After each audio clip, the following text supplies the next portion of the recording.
मैं जिंदा हूँ, ये मैं बार बार खुद से कहता रहा, पर जिस दुनिया में था वहाँ किसी को इस बात से फर्क नहीं पड़ता था। मेरा नाम अर्जुन है, 29 साल का हूँ और एक छोटे से शहर में रहता हूँ, उज्जैन, मध्य प्रदेश। शांत शहर है, या यूं कहे कि पहले था। मैं एक सॉफ्टवेयर इंजीनियर हूँ, घर से काम करता हूँ। सब कुछ नॉर्मल चल रहा था मेरी ज़िंदगी में। एक प्यारा सा 1 BHK फ्लैट, छत पर तुलसी का पौधा और रोज सुबह नाश्ते में मम्मी का भेजा पोहा। पर उस मंगलवार की सुबह जब मैं बिस्तर से उठा तो कुछ भी वैसा नहीं था जैसे होना चाहिए था। मैंने आंखें खोली, कमरा वही था, दीवारों का रंग वही था, मगर सब कुछ ठंडा लग रहा था। अजीब बात यह थी कि कोई आवाज़ नहीं थी, न पड़ोस की बुआ की आवाज़, न सड़क से आती मोटरसाइकिलें। मैं उठा, बाथरूम की तरफ बढ़ा, शीशे में देखा तो खुद को देखकर चौंक गया।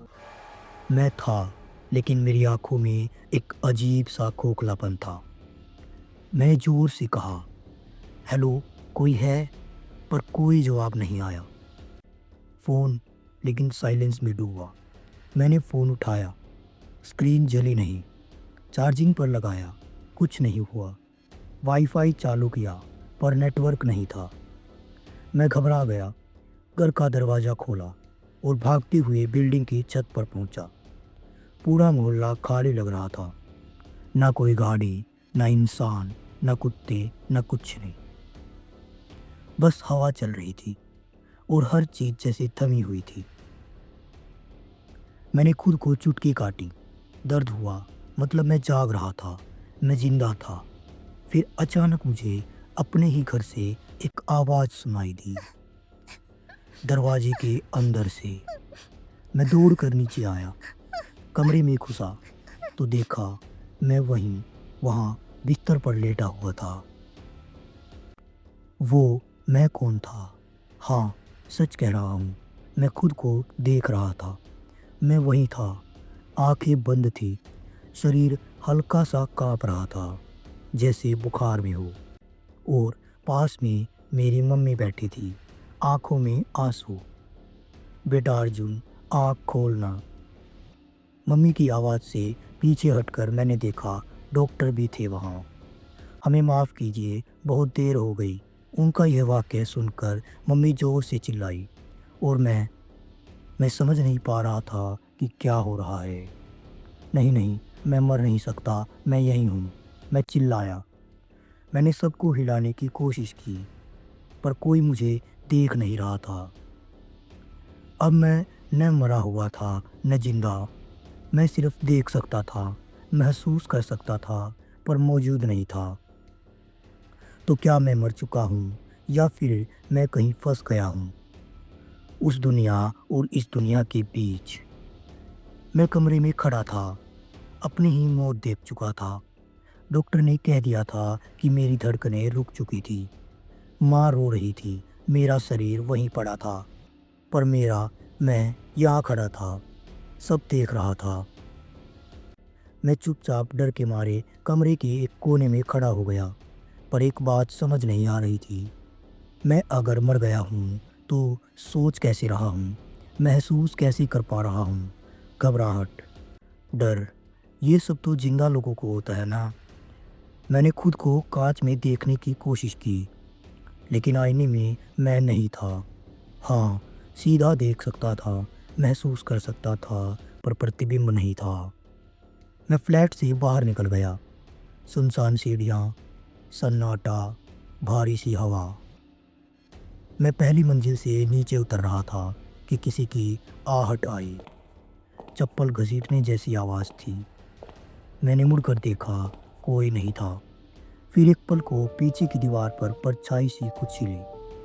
कौन है? मैंने चिल्लाया, मगर फिर वही, कोई जवाब नहीं। अब जब मैं चलता था तो मुझे लगता जैसे कोई मेरे पीछे पीछे चल रहा है। हर मोड़ पर, हर दीवार के पीछे, हर कमरे के कोने में कोई था, पर वो दिखता नहीं था, बस उसकी मौजूदगी महसूस होती थी। मैं एक दिन सीढ़ियों से नीचे जा रहा था जब किसी का फ़ोन बजा। मैं उस दिशा में गया।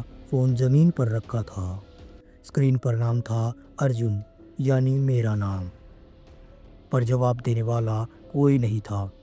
फिर अचानक किसी ने धीरे से मेरे कान में फुसफुसाया, तू यहाँ नहीं होना चाहिए। अब मुझे ये एहसास होने लगा कि मैं सिर्फ अर्जुन नहीं था, मैं एक छाया बन गया था। एक ऐसा अस्तित्व जो सब कुछ देख सकता था, सुन सकता था, पर किसी के लिए मौजूद नहीं था। और सबसे डरावनी बात, अब मैं अकेला नहीं था। वो हर वक्त मेरे साथ थी। जब मैं चलता, उसकी परछाई मुझसे पहले मुड़ती। जब मैं बोलने की कोशिश करता, वो मेरा मुंह चुप कर देती। अब मैं खुद को भी नहीं पहचान पा रहा था।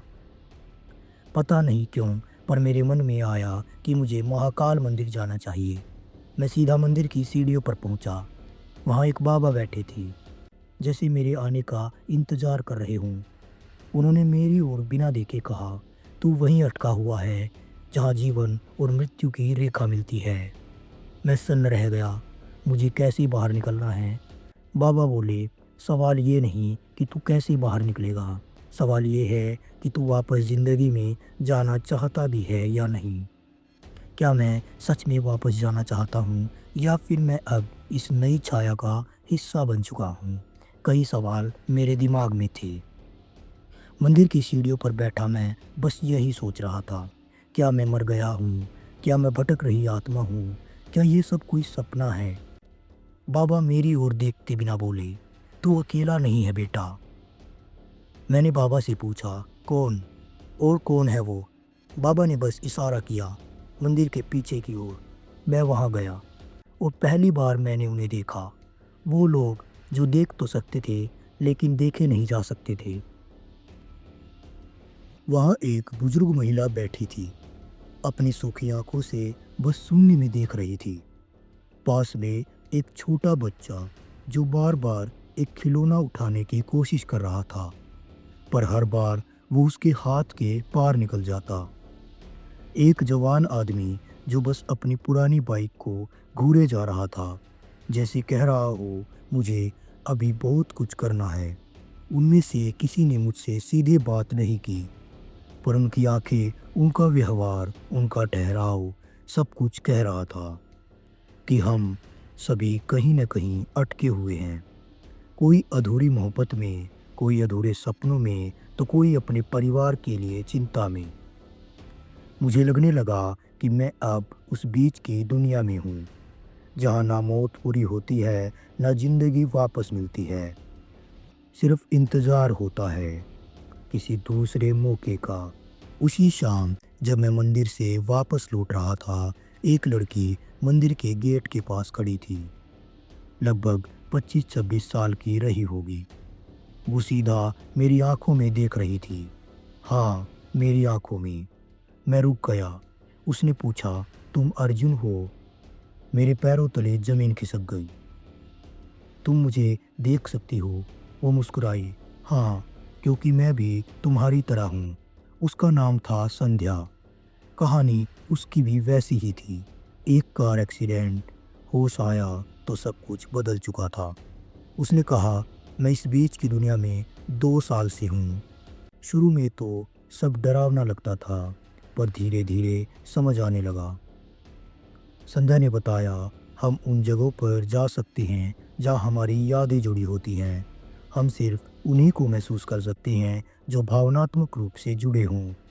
हम कभी कभी संकेत दे सकते हैं, ख्वाबों में या हवा में कुछ पल के लिए। पर सबसे ज़रूरी बात, यहाँ से निकलने का रास्ता है। पर वो रास्ता हर किसी को नहीं मिलता, और जो पाना चाहते हैं उन्हें एक कीमत चुकानी पड़ती है। मैं और संध्या अब रोज़ एक दूसरे से मिलने लगे। हम घंटों बात करते, उन चीज़ों के बारे में जो हम पीछे छोड़ आए थे। संध्या की आंखों में एक सवाल होता, क्या तू वापस जाना चाहता है? मैं हर बार कहता, हाँ। मेरा परिवार, मेरी माँ, वो अब भी मुझे याद करती है। मैंने नोटिस किया कि जब मैं संध्या के पास होता, मुझे हल्का हल्का जिंदा महसूस होने लगता था। जैसे कि मैंने नोटिस किया कि जब मैं संध्या के पास होता, मुझे हल्का हल्का जिंदा महसूस होने लगता था, जैसे किसी ने मेरी उम्मीद को हाथों में लिया हो। एक रात मैं मंदिर की छत पर खड़ा था। नीचे एक आदमी बैठा रो रहा था। मेरे पापा, उनके हाथ में मेरी फ़ोटो थी। मुझे माफ़ कर दे बेटा, मैं तुझे डॉक्टर के पास जल्दी क्यों नहीं ले गया। मैंने चीख कर कहा, पापा मैं यहीं हूँ, पर आवाज़ हवा में खो गई। एक रात मैंने संध्या से कहा, अगर कोई रास्ता है तो चलो न वहाँ। संध्या कुछ देर चुप रही, फिर बोली, मुझे रास्ता पता है अर्जुन, लेकिन वहाँ जाने के लिए किसी एक को रह जाना होता है। मैं चौंक गया। क्या मतलब? संध्या ने बताया, हमारी दुनिया में हर एक इंसान को बस एक मौका मिलता है। या तो वो खुद वापस जा सकता है, या फिर किसी और को अपनी रोशनी देकर उसे भेज सकता है। तो तुम जानती हो बाहर जाने का रास्ता? उसने धीरे से सिर हिलाया। संध्या की आंखों में आंसू थे, क्योंकि मेरी माँ मेरे जाने के बाद सब कुछ तोड़ चुकी है अर्जुन। मैं अगर चला गया तो वो पूरी तरह अकेली हो जाएंगी। मैं स्तब्ध था। वो 2 साल से इसी जगह अटकी थी, बस इसीलिए ताकि उसकी माँ को वो सपनों में, हवाओं में महसूस हो। और अब मुझे रास्ता दिखाना चाहती हो? मैंने पूछा। संध्या ने कहा, हाँ, क्योंकि मैं जानती हूँ तुम्हें वहाँ लौटना है। तुम्हारे माँ पापा अभी भी तुम्हारे लिए प्रार्थना करते हैं, और मैंने अपने हिस्से की उम्मीद बचा कर रखी है तुम्हारे लिए। मैंने कहा, तुम्हारा क्या होगा? उसने बस मुस्कुरा दिया। कभी कभी किसी और की रोशनी बनना ही हमारी मुक्ति होती है। संध्या मुझे एक पुराने कुएं के पास लेकर गई, मंदिर के पीछे अंधेरे में। वहाँ पत्थरों के बीच एक चक्र बना हुआ था, जैसे कोई पुरानी यंत्र हो। उसने मेरी आंखों में देखा, बस एक बार बोल दो तुम लौटना चाहते हो। और तभी, जैसे ही मैंने कहा, हाँ मैं वापस जाना चाहता हूँ, चारों ओर की हवा घूमने लगी। वो यंत्र चमकने लगा। मेरा शरीर हल्का महसूस होने लगा, और तभी संध्या की आंखें बंद हो गई। जब मैंने आँख खोली तो मैं अस्पताल में था। लेकिन संध्या, क्या वो हमेशा के लिए उसी दुनिया में रह गई? कुछ लोग हमारी ज़िंदगी में आते हैं सिर्फ हमें बचाने के लिए, और फिर चुपचाप हमेशा के लिए खो जाते हैं। जब मैंने आंखें खोली, धीरे धीरे मेरी आंखें खुल रही थी। चारों तरफ सफ़ेद दीवारें थी, मशीनों की बीप की आवाज़ आ रही थी, और मेरी माँ मेरी उंगलियां थामे बैठी थी। उसकी आंखें पथरा चुकी थी, लेकिन जैसे ही मेरी पलकें हिली, अर्जुन, वो चिल्लाई। डॉक्टर अंदर दौड़ते आए। सब कुछ जैसे तेज तेज चल रहा था, पर मेरे कानों में एक आवाज़ गूंज रही थी, कभी कभी किसी और की रोशनी बनना ही हमारी मुक्ति होता है। मैं भले ही लौट आया था, पर मेरी आंखों में अब भी वो मंदिर, वो कुआं और संध्या घूम रही थी। मैं जानता था मैं जिंदा हूँ, सिर्फ इसीलिए क्योंकि किसी ने अपने हिस्से की ज़िंदगी मुझे दे दी। अगले कुछ महीनों में मैंने सब जगह खोजा, पुराने अखबारों में, मंदिर के आसपास, हर जगह जहाँ उस जैसे किसी केस का जिक्र हो सकता था। पर कहीं संध्या नाम की कोई लड़की नहीं मिली। कोई रिकॉर्ड नहीं, कोई तस्वीर नहीं, कुछ भी नहीं। मैं फिर से उसी मंदिर गया। वही सीढ़ियाँ, वही कुआं, वही यंत्र, अब धूल में दब चुका था। मैं वहीं बैठ गया और बस एक बात कही, संध्या, अगर तू सुन सकती है तो बस जान ले, मैं तुझे कभी नहीं भूलूंगा। तू मेरी ज़िंदगी की सबसे बड़ी वजह बन चुकी है। उस रात मैंने पहली बार कलम उठाई। मैंने सब कुछ लिखा, हर वो बात जो मैंने अनुभव की, हर वो पल जो मैंने जिया, और हर वो भावना जो किसी अनदेखे साए ने मुझे दी। मैंने कहानी का नाम रखा, उसने मुझे लौटा दिया। कुछ ही हफ्तों में मेरी कहानी सोशल मीडिया पर फैलने लगी। लोग रोने लगे, मुझे महसूस करने लगे जैसे उन्होंने खुद किसी को खोया हो। कुछ लोगों ने कमेंट किया, हमारे साथ भी ऐसा हुआ था, मैं भी किसी सपने में किसी को देख कर लौटा हूँ। और फिर एक दिन मेरे इंस्टाग्राम पर एक मैसेज आया, मैं तुम्हारी कहानी पढ़कर बहुत रोई। मेरी बहन संध्या का एक्सीडेंट 2 साल पहले हुआ था। वो तभी से कोमा में थी, और उसी रात वो चली गई जिस रात तुम्हारी कहानी में तुम लौटे थे। मैंने स्क्रीन पर उस लड़की की तस्वीर देखी, वही चेहरा, वही मुस्कान, वही आंखें। संध्या। मैंने आसमान की ओर देखा और बस इतना कहा, तू अधूरी नहीं थी संध्या, तू तो मेरी कहानी को पूरी करने आई थी।